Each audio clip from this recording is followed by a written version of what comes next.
4 বছরের গৃহযুদ্ধের মধ্যে তীব্র খাদ্য সংকট আর অর্থনীতির ধসে বিপর্যস্ত মিয়ানমারের জন্য শুক্রবারের 7.7 মাত্রার ভূমিকম্প যেন মরার ওপর খাড়ার ঘা। ক্ষতিগ্রস্ত এলাকায় মোবাইল সংযোগ বিচ্ছিন্ন হয়ে পড়ার পাশাপাশি বিদ্যুৎ সংযোগ বিচ্ছিন্ন হয়ে পড়েছেন হাজার হাজার মানুষ। ইন্টারনেট সংযোগ আর বিদেশি সাংবাদিকের প্রবেশাধিকার আগে থেকেই সীমাবদ্ধ থাকায় হতাহতের খবর পেতেই বেশ বেগ পেতে হচ্ছে। তথ্য পেতে দেরি হলেও ভূকম্পনবিদরা বলছেন এই ভূমিকম্পে ক্ষয়ক্ষতির মাত্রাটা অনেক বেশি। This is a very large earthquake. It's capable of causing extreme damage close to the epicenter, and it's likely to have been felt further away. আসল কাশ্মীরি মানেই স্মার্ট কাশ্মীরি, একটি তাসমিয়া কসমেটিক্স অ্যান্ড টয়লেট্রিজ লিমিটেডের পণ্য। অবস্থানগত দিক দিয়ে মিয়ানমার বেশ ভূমিকম্পপ্রবণ।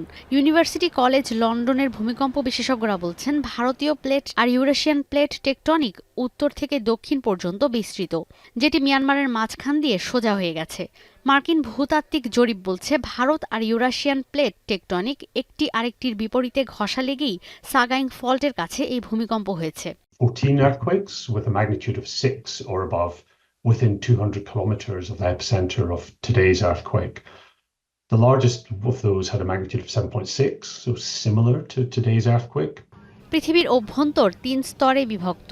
গলিত ধাতব অংশ, এর ওপরে নিরেট পাথুরের স্তর যাকে ম্যান্টল বলে, তার ওপরের স্তরে রয়েছে ভূপৃষ্ঠের কঠিন আবরণ, যার কারণে প্লেট টেকটনিকে এত নড়াচড়া হয়। মিয়ানমারের নিচে সাগাইং ফল্টের সোজা লাইনের ওপর অবস্থিত 1200 কিলোমিটার জুড়ে উত্তর থেকে দক্ষিণে মান্দালয় আর ইয়াঙ্গুনের বিশাল এলাকা, যে কারণে ঝুঁকিতে লাখ লাখ মানুষ।